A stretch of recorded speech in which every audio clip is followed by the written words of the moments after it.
What's up, peeps? How are you? This is the Eben Flow podcast. I'm your guy, Eben Britton. It's great to be with you all on this magnificent day. Today's episode is the first of something new. This is Reality Now, an interview my brother Augustus conducted with the great Steven Halpern. Steven Halpern is a Grammy-nominated musician. Some consider him to be the father of New Age music. Really interesting, incredible story Steven has. And it's really fascinating how he went from being a classically trained jazz musician to a God experience in Northern California in the midst of the redwood trees that changed his life entirely in the direction of the music he was creating. Super powerful. You may know this style of music as brainwave music, alpha wave, theta wave, deep alpha, deep theta, to create meditative states in the mind, super powerful vibrations. And it's a doozy. So this is going to be something that we're experimenting with moving forward. My brother Gus is a tremendous journalist and conducts interviews frequently with pretty remarkable people. So I thought, hey man, why don't you just take the reins and we'll create our own segment here, somewhat like Joe Rogan's MMA Companion episode spin-off. We are doing the Eben Flow Presents Reality Now with Augustus Britton, and this is the first of those episodes. I think you guys will really enjoy it. This episode of the Eben Flow podcast is brought to you by Bioptimizers. Bioptimizers make some of the most awesome supplements on the planet. My favorite in particular is Magnesium Breakthrough.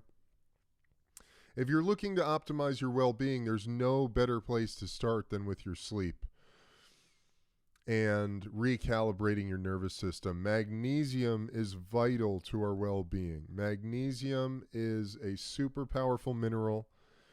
It's involved in over 200 processes that our bodies go through every single day to keep us in homeostasis. It is fantastic for sleep, gets you out of the sympathetic nervous system, that fight or flight state, and it gets you into the parasympathetic nervous state, rest, digest, recover. And Magnesium Breakthrough by Bioptimizers is a staple for me in my daily regimen. I highly recommend it. Head over to magbreakthrough.com/EbenFlow10, /EbenFlow. Use code EbenFlow10 to get 10% off your next order. Highly recommend that. My book, The Eben Flow, Basic Tools to Transform Your Life, is now available on Amazon. You can go check it out if you have not already. There's paperback, hardcover, also ebook available for your Kindle if you're into that. Audiobook is in the works currently. I'm currently recording the audiobook. Look for that sometime end of April, early May. I'll keep you guys posted on that. For all your merch, Eben Flow merch, head over to higherpowerworkshop.com. And we've got all your Eben Flow Power Tribe gear. This is the Eben Flow Power Tribe psychedelic tie-dye t-shirt I'm wearing here. We've got yoga mats, hats, all kinds of good stuff. Another very exciting product that I have just become a part of, I'm really excited about it, is Feel Free. Feel Free is a proprietary blend of kava and kratom. Guys, there's nothing quite like this stuff on the market. There's nothing quite as fantastic as this stuff for creating a sense of euphoria, mental energy, creativity, it has pain relieving aspects to it. Now, I have tried Kratom on its own before. I'm not a huge fan of it. I've tried Kava. I like Kava a little bit more. And there's numerous strains of this stuff, right? But what J.W. Ross, the founder of Feel Free, has done over the course of many years of research and development and using himself as a guinea pig, really in an effort to, he was seeking out an alternative to alcohol.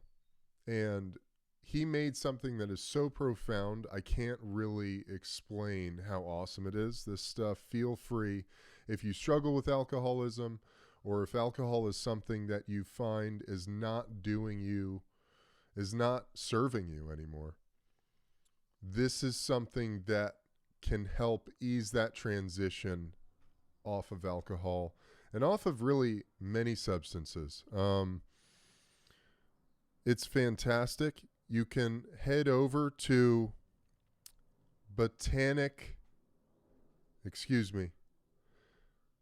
You can head over to, I will have the website available in the show notes, but use code EbenFlow40 to get 40% off your next order.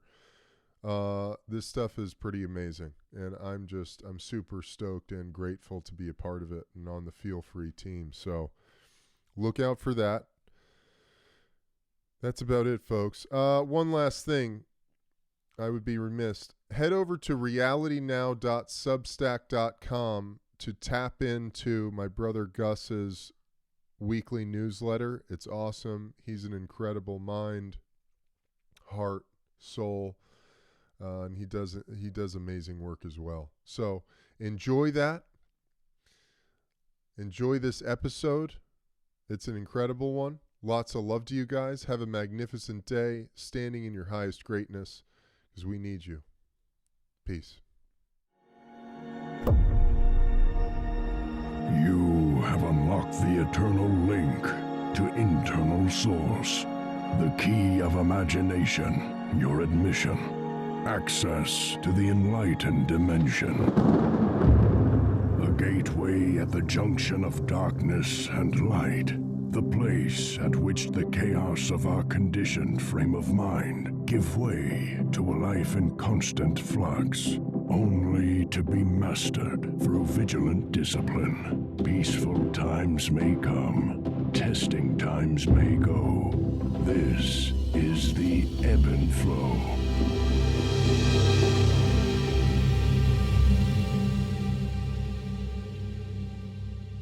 Mr. Steven Halpern. It's great to have you here. Great, it's great to be here. Nice. Yeah, so this is the first episode of Reality Now. It's a special edition of the Eben Flow podcast. So it's amazing to be with you. So Steven, you are a musician, Grammy nominated, over 50 albums, and one of the fathers of New Age music. I don't know if you claim that, but that's certainly what people say about you. And you're a really incredible artist. I don't even know where to begin, really. I don't even know where to begin. Well, first off, I don't really know how I found your music other than, I had read you had done some music with, I believe his name was John Bradshaw. Oh, yes. For addiction and healing sounds for that. And, through my journey and self-healing, etc., I've scoured Spotify for different hertz, different healing sounds, sound baths, vibrations, etc. And then I think I kept coming across you. I kept coming across your name, different collaborations you had put out, different kind of types of sounds, and I was just immediately taken away. You know, I was immediately like, wow, who is this person? And then, you know, your album art was funky, you know, little pictures of you, you know, really, really great stuff. So, I don't exactly know where to begin, but can you, you know, I suppose we could begin with, when did you realize you wanted to make a different kind of music, if you will, the music you make today? That's a great place to start. But let me just jump back a little bit to something that you said Yeah. with John Bradshaw. I did not compose music for addictions. When I met John in April 1985, very briefly, I was on tour with my first book, national tour, Sound Health, and he wanted to meet me. I was not really aware of him and his work. He hadn't really exploded into the public. But what he said to me is that the meditation and healing music that I was doing created that silent, that inner silence that is so important to the 12-step program and to people's general well-being, that it really helped him work his program of sobriety. Now, I was coming to that from a type A New York early ADHD high functional individual who needed something to help me slow down, help me something that was legal, non-addictive, and energy efficient to help me manage my stress, which I didn't even realize I was under so much stress until I had an early medical exam. And the doctor said, if you don't learn how to manage your stress, you're going to have a lot of problems in a not too far different future. It's going to cost you a lot of money. So his advice was to start learning how to manage stress. That meant, and I was already getting into yoga and meditation, but this now put it on a more material plane rather than just coming from the ancient traditions of healing music to bring it into the modern day. To answer your question, I've always been into music and highly sensitive to sounds. Early in my junior high school career, I got turned on to improvisation, jazz improvisation, and lights went on in my head, and that just opened up a whole world of creativity that was pretty much mental. I learned all the scales and the rules and which chords get substituted for which other chords, and got very good on trumpet and guitar. I was not, I didn't have access to a keyboard at those days, so I wasn't playing keyboard. But through those experiences, I had, when I got up to college, very early, I was invited to sit in with a high energy jazz band. And this is the key for that. This was in the it was, I could tell you when it was September 1965, and the band was playing music like John Coltrane and McCoy Tyner. And I was invited because I would travel with my trumpet, in its case, walking around campus. I was invited to come onto stage and jam with the musicians. And as I'm playing and playing some of my favorite riffs and fancy runs to show how good I was, suddenly the instrument started playing itself. The music started flowing. I shifted gears and went into another level where it wasn't me playing the music, I was being played by the music. So that showed me that there was a whole other world beyond just mental and intellectual games to play with music. And I pursued that as I was pursuing my sociology degree in undergraduate studies, but also started to focus on the very difficult to find books that talked about the ancient traditions of healing music in Egypt and Greece and China. So that brings me to 1969. I have an 8-piece jazz rock band in Buffalo. We're getting heralded as the next Blood, Sweat, and Tears and the next Chicago. We go to New York for the big recording session, and we get royally ripped off. And I now have 2 weeks unscheduled time, and I had been wanting to get out to California, and I wound up hopping a plane, bought a round-trip ticket for 2 weeks. I'm going back into grad school to study cross-cultural manifestations of healing music and higher consciousness in Africa, in Asia, etc. Mhm. And that was my plan. While I'm hitching around the Northern California, San Francisco area, going down to Santa Cruz, uh, Mhm. one of the people, the van that picked me up, some great hippies, we're talking Mhm. philosophy and spirituality. I said, where you really want to go is to this place, this sacred redwood grove up in the mountains. We'll take you Mm. there. And they took me an hour out of their way. I mean, when does that even happen? So they took me an Right. hour of it. They're dropping me off at the side of the road. There's no sign that says Sacred Redwood Grove, down the Mm. road. There's 40 Mhm. mailboxes. And they had also told me about this Zen center that was in that Mm. area. But there's Mhm. bottom line is I'm standing there going, I just got myself into a big problem because this is before cell phones. I'm 2 miles up a mountain road. There's no traffic. I'm going, what do I do now? So I start praying. I do a chant that I learned from Ram Dass. And all of a sudden, this Oh, guy wow. walks up to the mailboxes and looks at me and says, oh, are you the guy who applied for a staff position at Bridge Mountain Foundation, the Zen Center? And I Uh-huh. said, ba-da-bum, no, but if you're offering, I'll take it. Wow. So he says, come back and meet the staff in a couple hours. Walk down the road. There's a sacred redwood grove at the end of, this path. Uh-huh. So now I know where I'm going. I have a place to hang out. I walk down there, and when I find the redwood grove, it's just beautiful. I've never been around redwoods.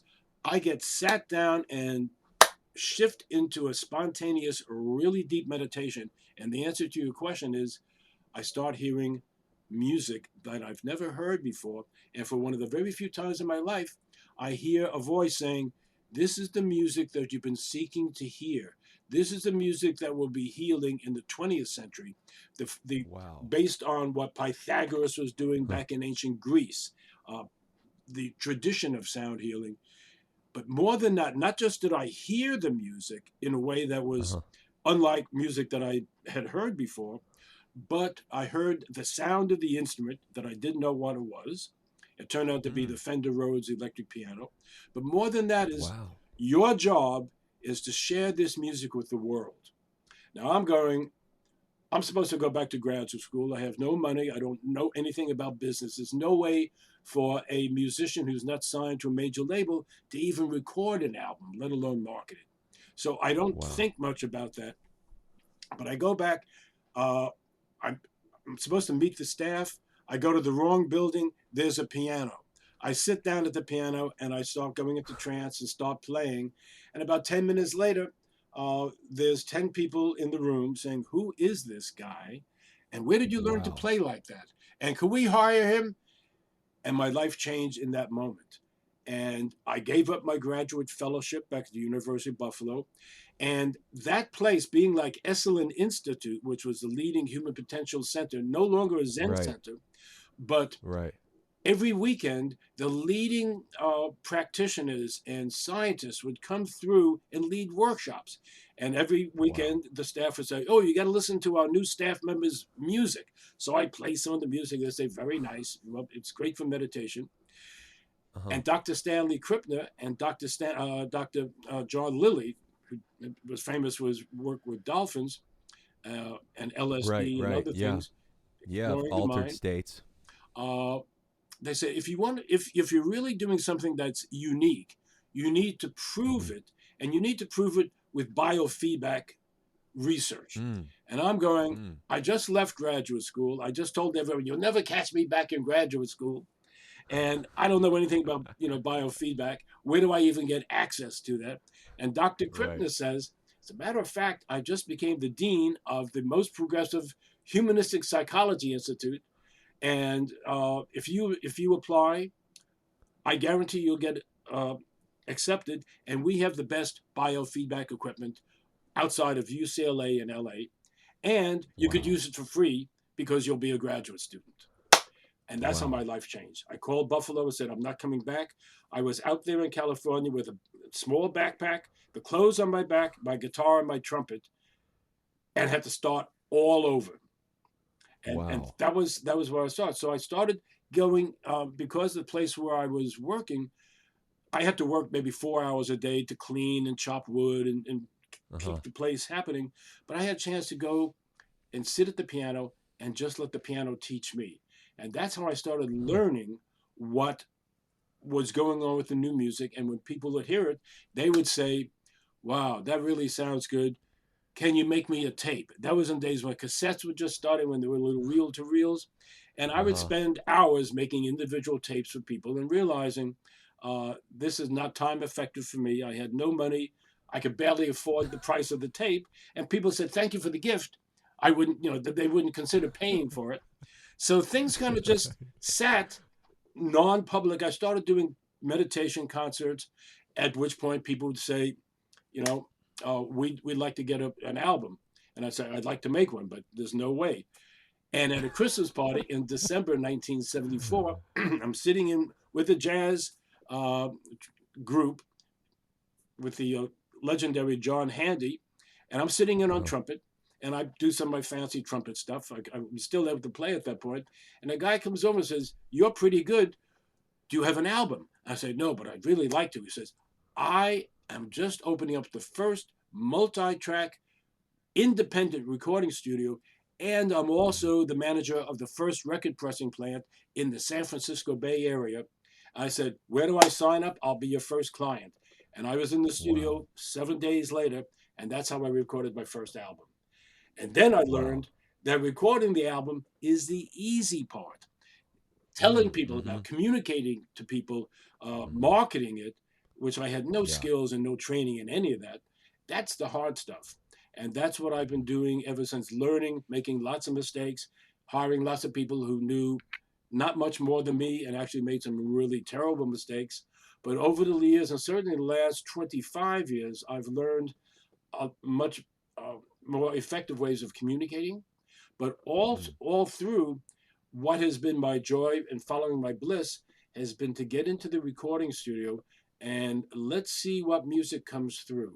And sometimes I have some plans, and a lot of times I don't. I just go in there, I turn off the lights, light a candle, take a deep breath, meditate a little bit, and start playing. And the music flows, and that's how I've been able to do so many of the albums I've done.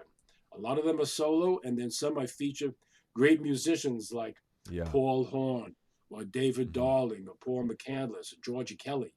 And that's how the discography has evolved over the years. Wow. That is such an amazing, trippy, cosmic story. I love that. There's so much to unpack there. First of all, before you started, one of the things I was, because, talking about your era a little bit, and whatever, and I'm curious to you, like, whatever new age even means, and the kind of evolution of what new age means.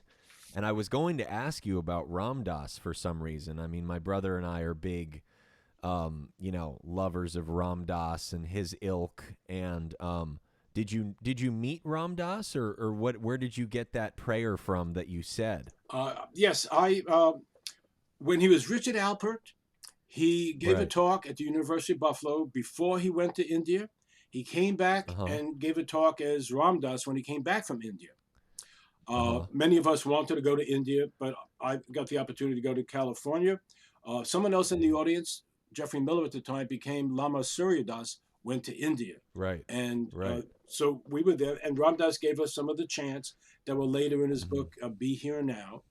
And the one that particularly resonated with me when I was hitchhiking was kind of the hitchhiking mantra, the traveler's mantra, for safety and to attract a good person to give you a lift.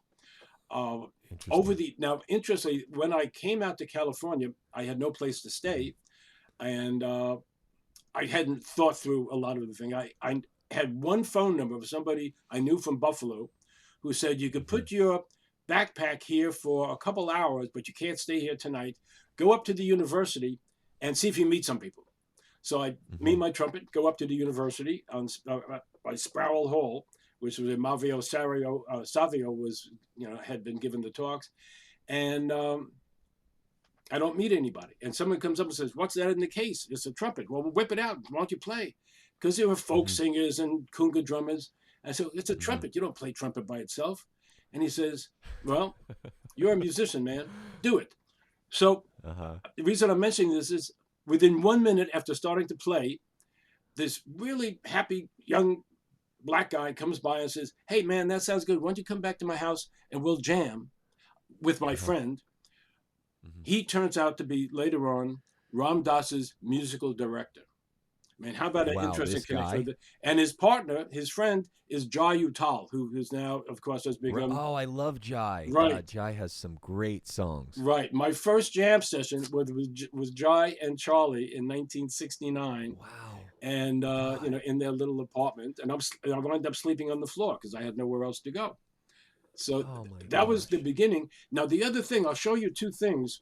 My first album, and because I was told about biofeedback, at that point what we knew about was brainwave biofeedback. In 1973, as I'm getting ready to do my research and connected with a laboratory, Dr. Irving Oyl and other people say, and Dr. Kripke says, beyond electrophotography, we're going to look at which is electrophotography, which is also at that point called Kirlian photography. So that's what I shifted to. The problem was it was so far ahead of the public that nobody knew what it was. When I would go to, and I put a cover up some of the photos from the research. This was a philodendron leaf that we photographed the aura of. People said, what is that? Auras, what's an aura? What's a chakra? And I found out very quickly that outside of my, small circle of friends and the scientists I knew, you couldn't talk to the media about chakras or auras. Interesting. So I had to develop another way of explaining the fact that the music would balance your energy fields, would balance your brain waves, and then when Herbert Benson came out with his book, The Relaxation Response, suddenly here was part of the mechanism. My music would evoke the relaxation response more effectively than most any other music out there. In my research, I compared it to the most relaxing classical music, and we blew him out of the. I love Liszt, but we blew him out of the water. Liszt was not composing music for relaxation per se.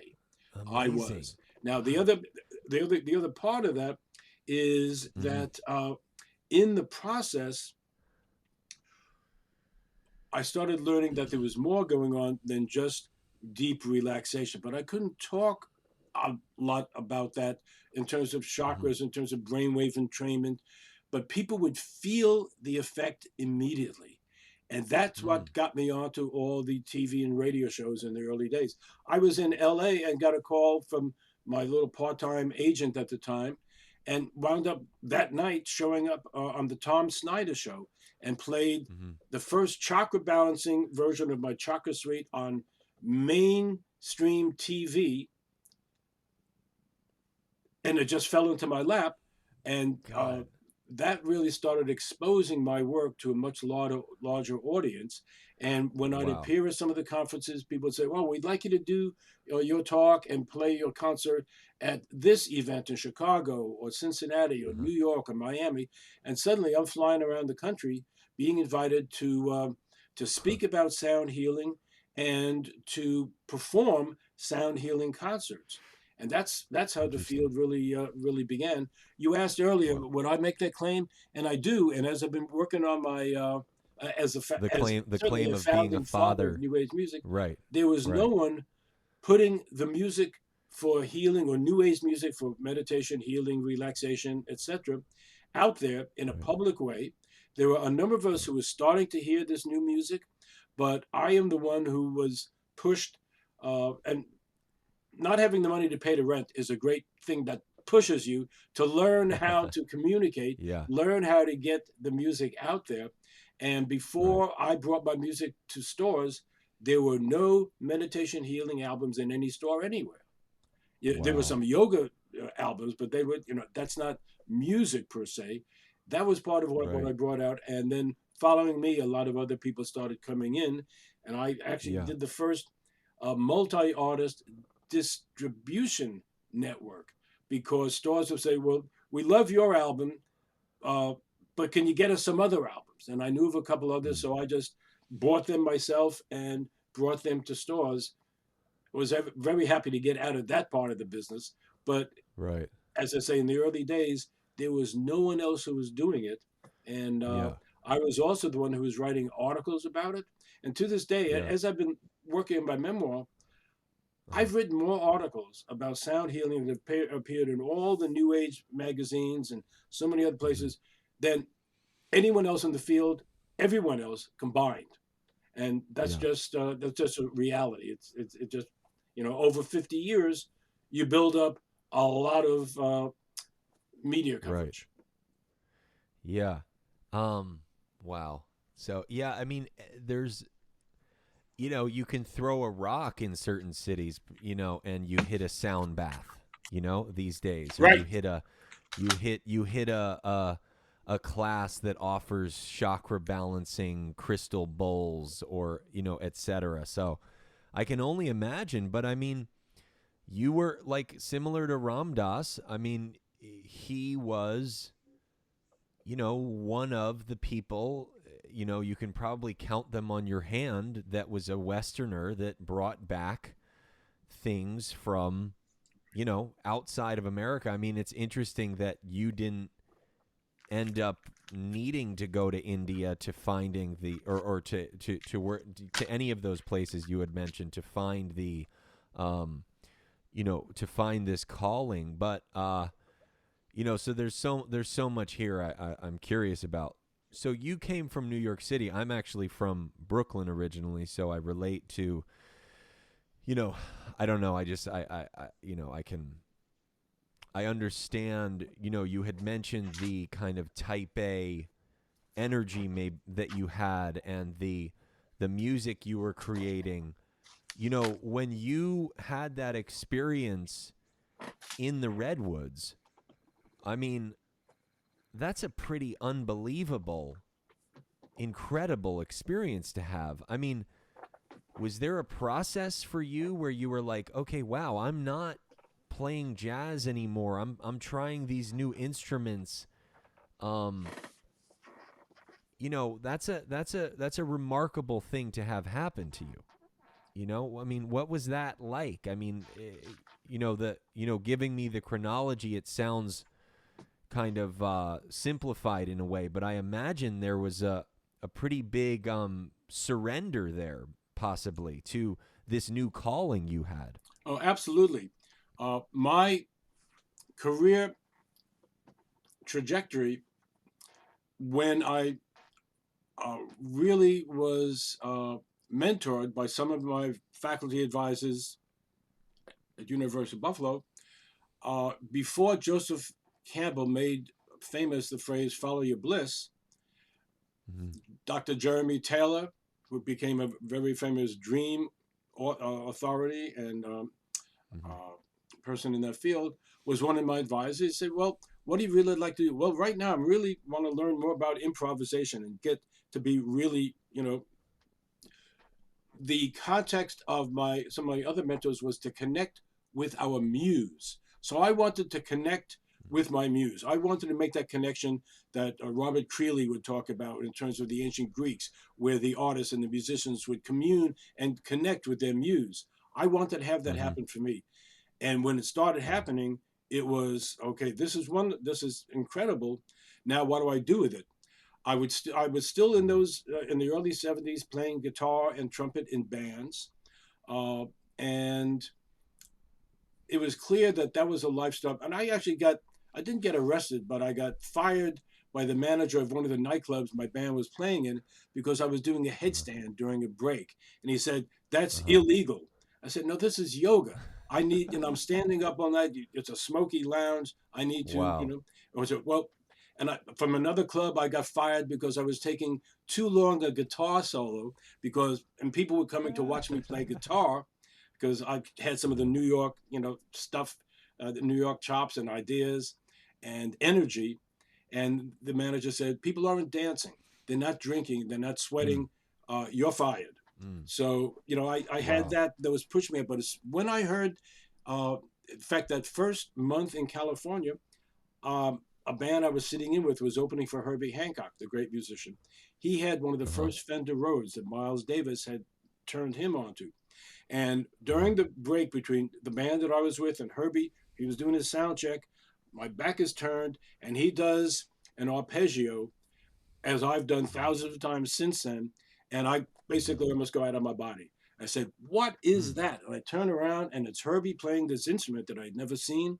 So I walk right up and say, "What is that?" He said, "Oh, man, that's just the Fender Rhodes electric piano. Miles wants me to play it." Well, for me, it was a life-changing moment. I said, "Where do I get one? How do I get one?" And I didn't have the money, and so it took me a couple months to get the money together. But I finally did, and that was a time that then I could then alter my own consciousness by sitting down at the keyboard. As soon as I started playing, I was in a deep alpha and a deep theta state. So it was non-drug influenced. There was no additional substances. It was just the sound itself. And then when I played these open-ended chords, they would float, and listen to the ways that the harmonics would blend together. My consciousness would go into this place. Now we know it's being totally mindful in the moment. I would talk about getting in the space between the notes. That's where I get my ideas for composing, and just follow the music. So that's really what opened up for me. But again, up until my first album came out, there was no way to get paid for that. And that's another whole chapter for how I created a whole new career path for a career that never existed before. As a sound healer, giving lectures, keynote presentations, writing articles, talking about the whole aspect. Before we go any further, let me give you an example of one of the reasons why music like what I do is so different than regular music, which is goal-oriented, even if people don't realize it. If I sing this little pattern that everyone will recognize, just feel what you can feel in your chest, feel what you feel in your head, and where your mind goes. So if I sing the do, re, mi, fa, sol, la, ti, and how many of you are holding your breath right now? How many of you heard that note, that last note, the do, the completion of that melody, of that succession of ascending frequencies that we've been culturally conditioned to know? You hear that. You know where the music is going. That's predictive. It's pattern recognition. The problem is that locks you into a left brain, analytical, beta brainwave state, the opposite of what you need when you're balanced with the right and left hemispheres in synchrony. And that, when we figured that out early on, I was not even understanding how that was a central aspect of the effect of my music. So I could talk about, and I did in the early days, talk about the chords based on fourths rather than chords based on thirds and thises and that's. The reality was the fact that there wasn't a predictive linearity where the melody is not the major thing. Most of all the books, and certainly classical, talk about the melody is king. It's the imperialist aspect of melody and the harmonic imperialism that other people talk about. I left that alone, following studies of Indian music, which stays on a tonal center. It's modal. And people like John Coltrane and others who are studying Indian music. So we're not going through all the chord changes. That was where jazz was at in the 50s and 60s. Now you can stay on one modality and just become more creative with that. And that's what really allowed my creativity to just flow. I love that. So Steven, I'm super. One thing I'm most happy about having you on this podcast is that our audience is gonna be introduced to you if they haven't heard you yet, because what you do is so awesome and profound and healing. So I just needed to say that again. Great, thank you. So you brought up some really interesting things there to me. So there's the drug aspect. I was going to ask you about drugs. I was going to ask you how influenced you have been or haven't been by, let's say, psychedelics. You know, we talk a lot about, you know, certain psychedelics and healing drugs on this podcast. I was also, you know, somebody that's coming up for me is like Eric Satie. You know, Yes. just how he kind of broke that mold.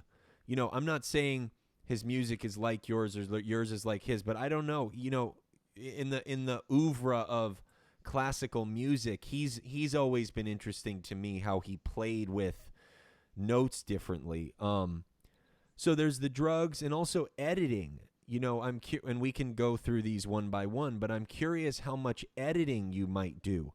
You know, if your music, when you sit down to play, is coming from this pure consciousness, this pure kind of intuitive state, how much you might go back to edit.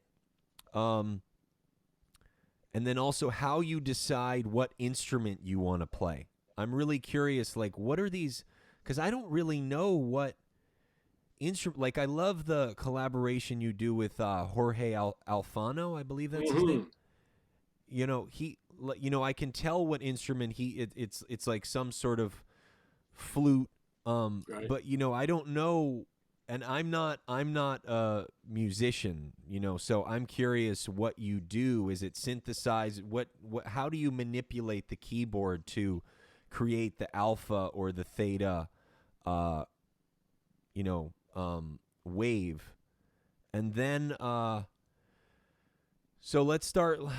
Where do we even start here? Well, so we you can start with mentioned, yeah, well, that too, but also, you know, how I've been listening to more EMDR music, which I believe yours would be, where you had mentioned it's working throughout the brain as opposed to one hemisphere of the brain. You know, how that's a really interesting thing to me, where it's not a linear goal-oriented situation or listening situation. So let's start with the drug. So you said it's not influenced. Has that been an influence for you? I mean, even in the 70s and the New Age movement, what has that experience been like for you? Well, very limited, much more so than I would imagine most people would imagine. But certainly, let me start with Cannabis, which has finally become the focus of my most recent album, Cannabis Dreams. My Right. freshman English instructor, 1966, second semester English. One day we're looking at poetry, and he said, today we're going to deal with the poetry of John Lennon and Paul McCartney on the song Tomorrow Never Knows, that was based on the Tibetan Book of the Dead. And he says, but to really understand where they were coming from, you need to be in the same state of consciousness that they were. And he hands out a bunch of drawings to the class.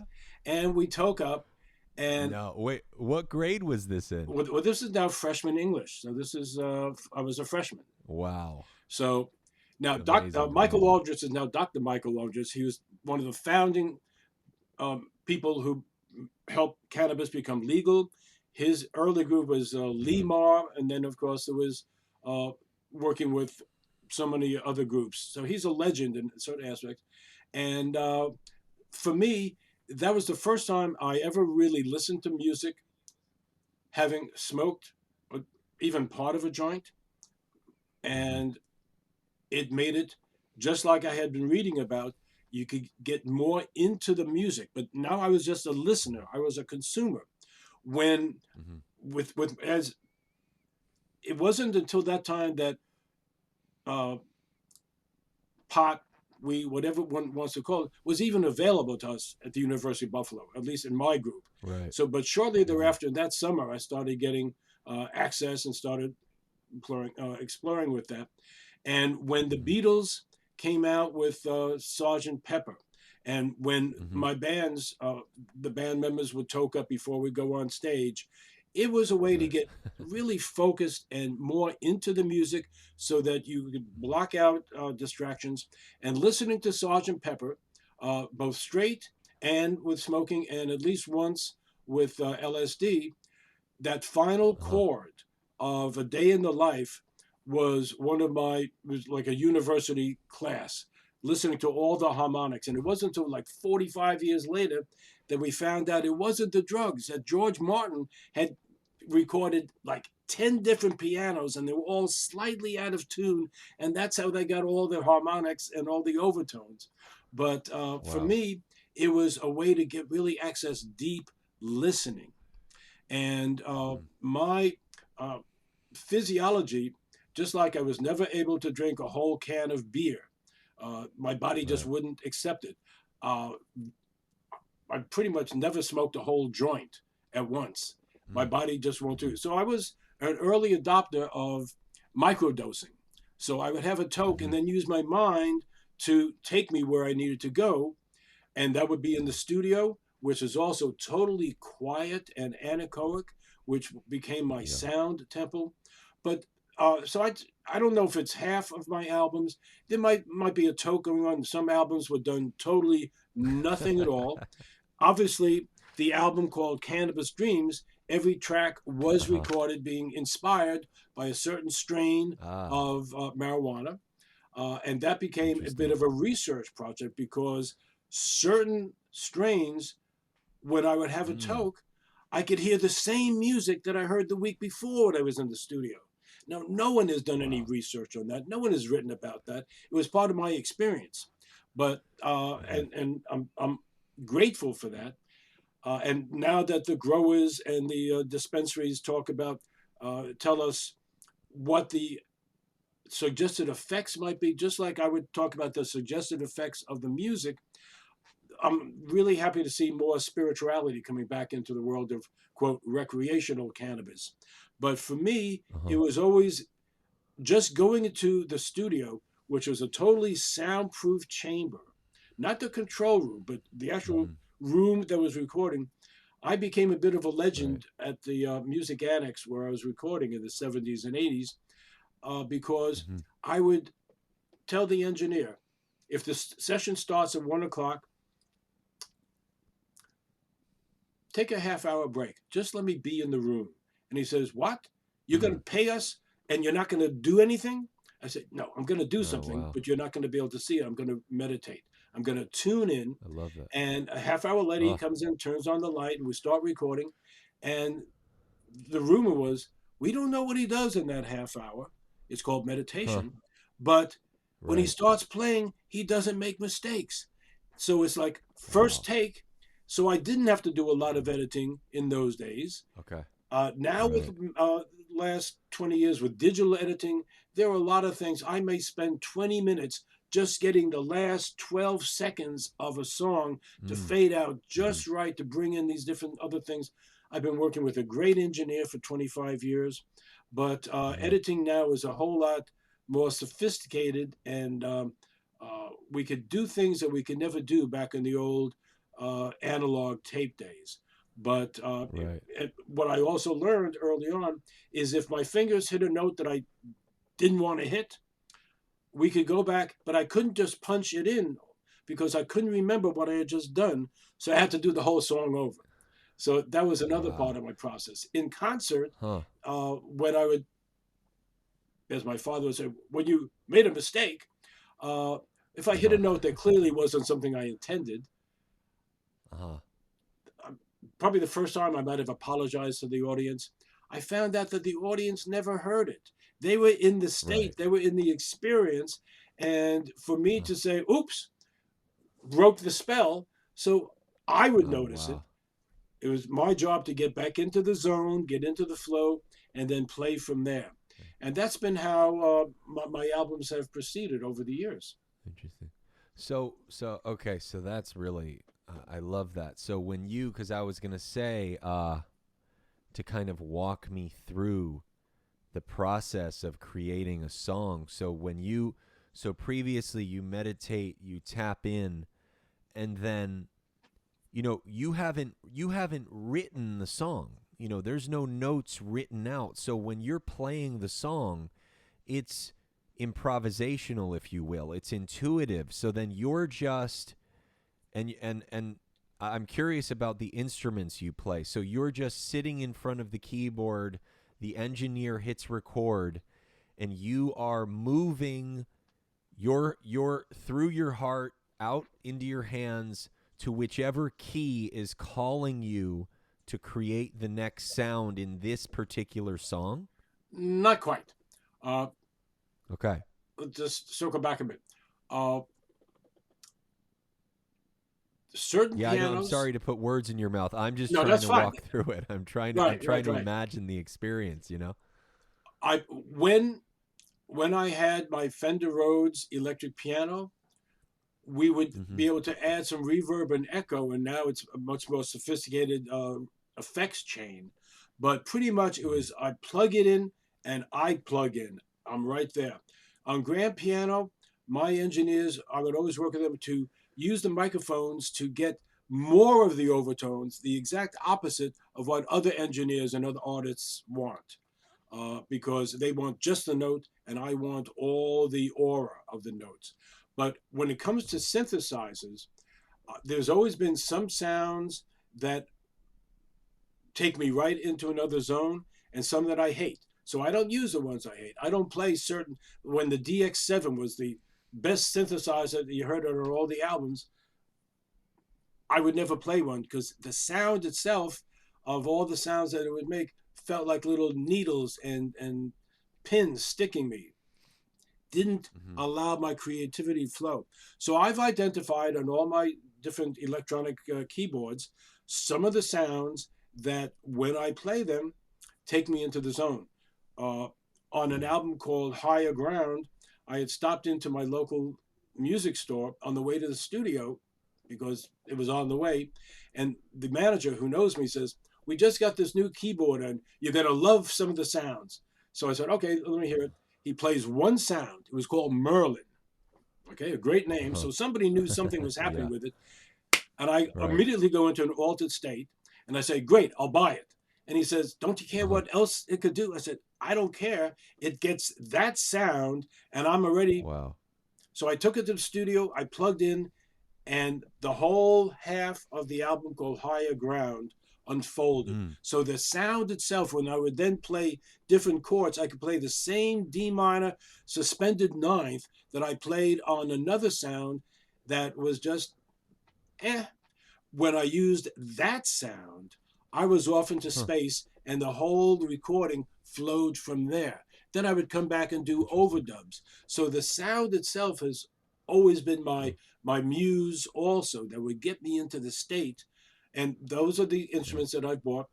Most recently on an album called the one that you mentioned that got the Grammy nomination, Deep Alpha, and also Deep Theta. As an experiment, I created a bed, a musical background that included not just my favorite sustained drone tones, but I added in some brainwave entrainment frequencies that would specifically and precisely get my brain into either a deep alpha state or a deep theta state. And the first day I did that was another transformative moment in my recording career because I was instantly in a deep meditation state and the whole album unfolded from that first aspect. And I'll give you and your listeners and your viewers a hint. Track 13 and 14 of Deep Alpha and Deep Theta are the tracks that I was listening to when I recorded most of the rest of the album. So these are the most ambient. There's not any lead instrument, but the harmonic bed resonates your brain and trains your brain and takes you into that same state. And if you're playing music or if you're working on creative writing or just wanting to meditate, this is the music I listen to as again, someone who doesn't, like many people, I don't have 20 minutes to meditate twice a day, or I tell myself that. But I say, okay, if I have 5 minutes, how do I make the most effective use of 5 minutes? And if you only have 30 seconds, you have another problem. So I don't deal with that, But if out of a 24-hour day, if you can't take 5 minutes to meditate, you need to look at that. But I want to get right into the zone when I meditate. So I don't want to spend 20 minutes getting into a relaxed state. So I put on deep theta, I put on deep alpha, either one of the first tracks or track 13, which is also up on my YouTube channel. And we have videos, so you can just watch it and get visual entrainment and oral entrainment. Yeah. And I am there. So for the next 4 minutes and 44 seconds, I'm meditating in deep theta, and I get the benefits of a 20-minute meditation. And again, coming from New York, I'm in like the old MTV days. I want my meditation, I want my relaxation, and I want it now. I don't want to wait. Yeah. And Right. one other thing, going back, when I was in grad school, people said, well, this is great. You should take this to the world, or to the music therapists. And I said, I have new music that could get people relaxed and into a meditative state in a minute. And they said, there's no music that could do this. There's no classical music. You have to listen to the entire hour of the album to get, or even at least 20 minutes to get into a relaxed state. And I showed them with the biofeedback and with my experience that the new music, and which is what I was saying, your music can't do it. My music can. And that upset many of them. And some of them said, well, this is great. We now have a whole new area of music therapy. But others said, if it's not classical Western European music, we're not going to use it. And that's when the field of music therapy split into, the conservatives and the progressives. And it's really a strange situation. But if people are so addicted to the classical form, or that there's only one way, or the Mozart effect and some of the other scams that have been perpetrated in the 1990s. Needless to say, I was one of the most vocal truth tellers that there was no such thing as the Mozart effect. It was basically a scam. And I know that because I went down to UC Irvine and visited with the scientists who did the research and said, we never made the claim that Mozart was the best music, that Mozart could make you smarter. That was all enterprising headline writers. Oh, wow. Funny. It's really interesting because I interview a lot of musicians for magazines, and of course, when you're interviewing musicians, you have to listen to the music, if you want to speak about anything. And I have to say, the more conscious I get, the more aware I get, the more closer to my higher self I get, I am really careful, if careful's the word, or maybe it's just conscious. I'm really conscious with what music I'm taking in. And then even more so, Steven, when it has lyrics. Oh, yes. I have to be really, when I interview, and nothing against them, God bless them. It's wonderful what they do, wonderful. I don't know, it's all subjective, but I have to interview a lot of rap artists. I have to be really conscious if the lyrics I'm taking in, and I will say, I would say now, and even rock music, but I would say now, like 98%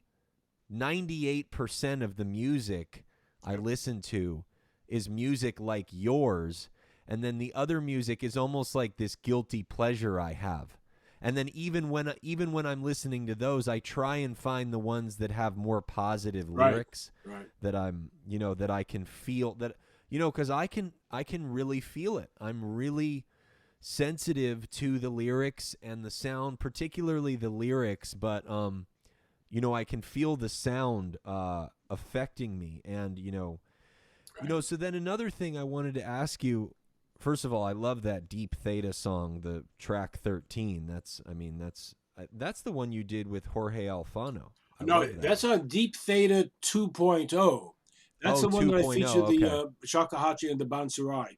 Deep Theta was part of the research I was doing, was a lot of the same tracks, the same music, the same notes, but with a different entrainment. And the Deep Alpha version, we could have this conversation. It's relaxed alertness, but the Deep Theta is a deeper experience. And I don't advise driving with the Deep Theta album. I bike a lot. I bike ride and I listen to it, which is wonderful. Well, there you go. But so Steve, back, now that we have all this information about hertz, I see it all over, particularly, like Spotify. It's like there's 532 hertz, Right. 4 hertz, et cetera, et cetera. When you were coming up, I imagine when you met the guy that had the Biofeedback research center, you found out more about it. But like, that must have felt a little bit Wild West for you, because did you have the language of all this stuff? Did you know, oh, okay, this is a 4 hertz song. It's affecting me on this wavelength. This is 532. It's affecting me on this length. Or was it just, oh, okay, wow, this sound really resonates with me and makes me feel good?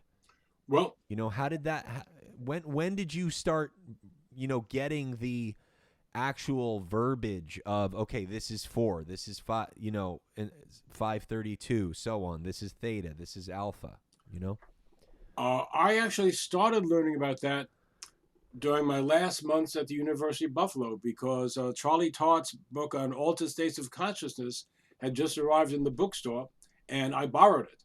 And I gave it back, although they claimed I didn't.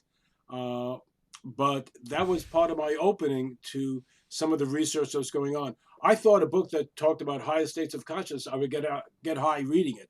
It was very dry. It was just, just research.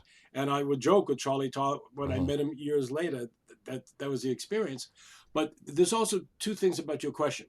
When you see numbers like 532 hertz, that is the actual sound of the frequency of the music. When we talk about brainwaves, we're talking typically below 16 cycles per second. So it's not a musical tone. We don't hear 8 cycles per second. We can't hear 4 cycles, but we can create that effect in the studio with binaural beats and the kind of soundscape that puts different sounds into the right and left channel, and the difference is what your brain decodes as it. Now, I could say that I could tell you that most all of my music has been recorded at standard 440 hertz, just like everybody else. A lot of those frequencies, like the 532 or 528, don't relate to what you can play on a piano. So that's another area. And depending on what version you listen to or what people have done with it, I found very mixed results from some of that, the frequencies themselves. Now, there's an album that I have called Ohm Zone 432, as well as I love Sound Ohm Healing. Zone. I love Ohm Zone. Right. And what I found is that when I chanted at 432 hertz, as instead of 440, that's a little bit lower, that my voice opened up more. The keyboard didn't open up because you can't tune a piano to 432 without it exploding. But you could very easily tune the synthesizer, or we get a tone from the computer. I would match that. And that's what I did on my Ohm Zone 432 album. I chant, and I'm not a chanter per se, not a trained vocalist, that my voice opened up without even warming up in the studio. And I was just, I remember saying, we're working with Melissa Felipe at that point. Let me just sing along in the studio, just record this just to see what happens. And the best vocal I've ever done manifested. Now, I can't tell you how that happened, but there was part of the magic that showed up on that album. And my experience of the 432 is I've tuned some of the albums like Echoes of a Dream to 432, but there's not nearly enough research to show which tuning or what the difference really is. Because here's the thing. When you listen to a piece of music at regular pitch, 440, and you listen to 432, it sounds way lower. But if the next day you listen to the 432 version and then you listen to the 440, it's like, doesn't sound right. So whichever one you listen to first changes and colors your perception. So most of the research that I've seen does not have the kind of controls or placebo-controlled double-blind studies. So it's just feel what you feel. Feel.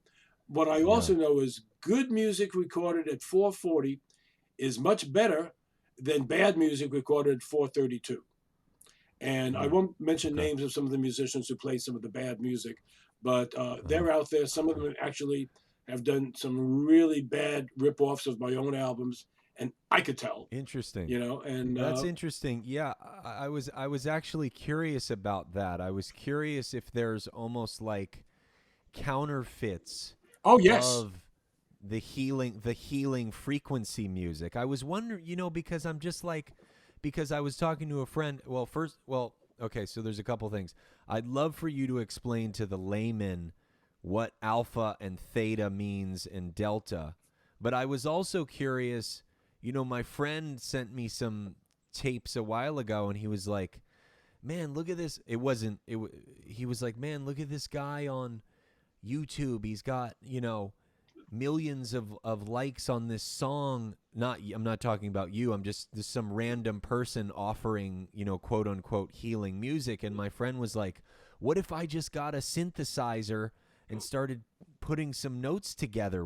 And I thought, is it that simple? I don't know if it's that, I don't know. Well, you raise good points. I've heard some of those. I don't know that I heard that one. We'll talk offline. But I've heard some stuff that's exactly what it sounds like. It sounds like somebody read the first paragraph of what's going on and says, I could do that. And that's why there's so much crap that's out there.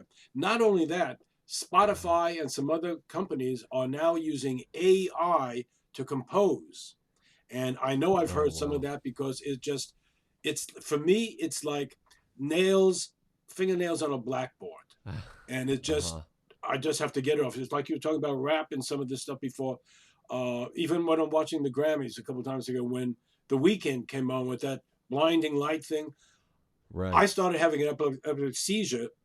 So I had to turn it off right away and go, how could that be the best-selling song and an award-winning song when it's so dangerous to me? But obviously, a lot of people like it. So, different strokes for different folks. But here's the thing. Our brain is an electrical organism. Yeah. And it operates, our body is an electrical nervous system, but our brain pulsates at different frequencies. When we're speaking like we are right now, our brains are usually around 12 or cycles per second in the higher range of what is called the beta frequencies. Between 12 and let's say 30 cycles per second. There's a little question about what the higher range is. When you slow that down, you get to alpha between 8 and 12 cycles per second. And that's where around 8 cycles per second, that's where the energy that comes out of healers' hands was measured by people like Dr. Andrei Puharich and the healers like Uri Geller and Olga Worrell.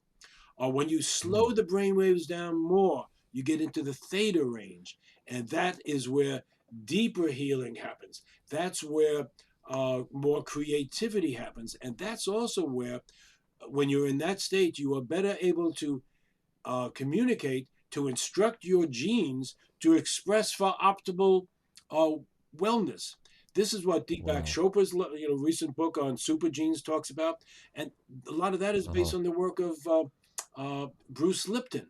The biology belief really blew everybody's mind, changed the field around, and when I first met him and he says these wonderful things, I say, hey, Bruce, how do you talk to your genes? How do you instruct them? Because I figured there's some big secret that you have to pay to find out. He says, you speak to them in English. I go, what? It works. Well, if it works, let's use it. So that's that aspect. Now, delta is below theta. It's and these were named in the sequence that they were discovered. So the books say. Delta is between 1 and 3 cycles per second. Now there are places on the internet that'll tell you that delta is 1 to 4, and theta is 4 to 7. And I've been in lectures by some of those people, and I raise my hand and say, "Excuse me, how could delta be both 4 and theta be 4? You don't know what you're talking about. And then they asked me to leave the room, but I'm right, Uh-huh. because the Uh-huh. difference. Now, here's the other difference. When I was in the studio producing and mixing my sleep album, things like Relax into Sleep, Sleep Right. Soundly, adding the entrainment, as we're mixing, I fell asleep as we're doing the fade out. And the engineer would say, "Is that fade out smooth Wow. enough for you?" And he doesn't get a response. And he asks me again, and then he pokes me and says, "You fell asleep again." So even at 3 o'clock in the afternoon, it had the effect. In deep theta, Right. I don't fall asleep. I am Uh-huh. totally in the quantum field. So Right. each frequency can be really, really impactful and different. At least that's been my experience. When I listened Oh, to and I started absolutely. working in my own research, composing music at 7 hertz, at 8 hertz, and 6 and 5, when I got to 4, magic happened. I started hearing music. And I didn't hear music at Right. 5 hertz or 6 hertz or 7 hertz.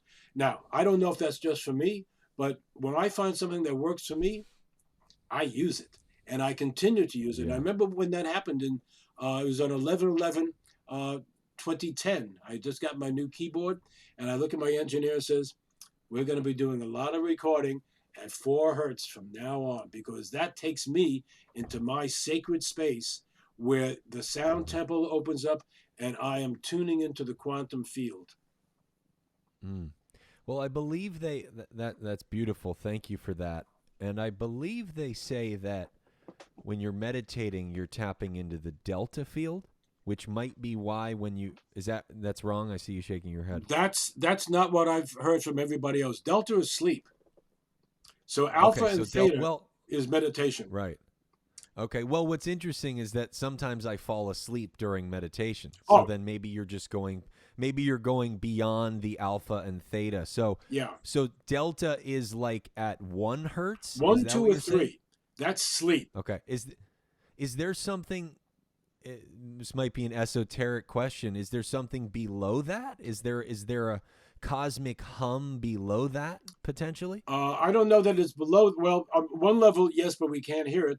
But the cosmic hum, according to certain spiritual scientists, basically is a harmonic of the hydrogen atoms, and that turns out to be a harmonic of 8 cycles per second, which allows us to also entrain to the dominant frequency of our planet, which is about 8 hertz. The atmosphere is Mm, basically humming and resonating at about eight uh-huh, hertz, and that's a function of lightning and thunder pulsing the uh-huh, atmosphere. The great scientist who really put that information out there was Itzhak Bentov, who was one of my uh-huh. personal mentors, and I had an opportunity Mm, to use some of his proprietary machinery to test chakra mm, resonances, to check brainwaves that no one else had access to. But again, through good karma and connections, I had access to deal with that.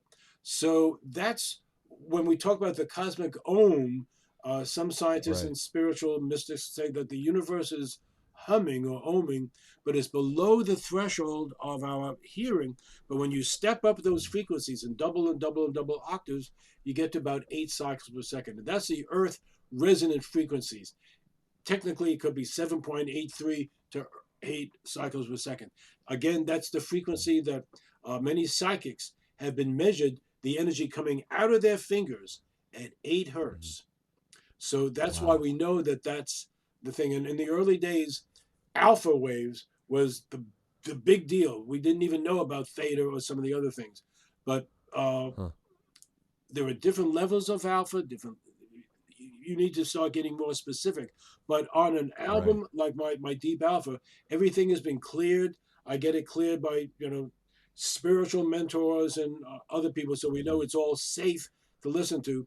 But what I would mm, always also point out: never drive with a deep delta or with any delta uh-huh. frequencies, because you will fall asleep Okay. and not realizing you're falling asleep at the wheel. Wow. And Okay. I had that happen That. one time after I was working on a sleep tape. Even though I wasn't listening in my car, I still had a hangover Uh-huh. from working on the album Right. an hour before in Right. the studio, and I kind of faded right off the road. Luckily, it was a country road, Wow. so I didn't hit Wow. anything. But I got out of the car, walked around for 10 minutes, and said, I will never do that again. Wow. And that's why I'm here today. Incredible. So these brainwave frequencies Incredible. can be really powerful if they're done right. If you listen to many things on the internet, they sound like, bah, bah, bah, bah, bah, bah, bah, bah, bah, bah, bah, bah. Well, you Yeah. know, there are different ways to get people's attention. You could hit them over the head with a 2x4, or you could give them a caress and say, here, come over here. I'm kind of the Right. lover musician. I said, come over here. I will invite you in to the alpha state, where some of the stuff on the internet is like, we're going to hit you over the head. I call that stomach pump music. It sounds like a jackhammer. That is the opposite of meditation for me. Right. Yeah. Oh, wow.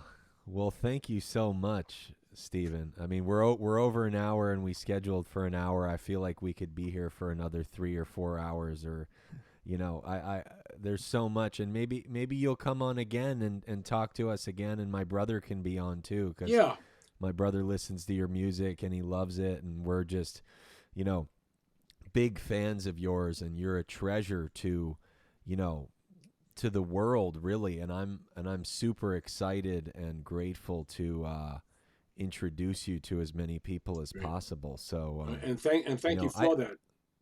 And let's see if people absolutely. send you questions or send me questions. Care my website or send me a tweet or something. Yeah, and then we'll absolutely. know what we want to answer next time.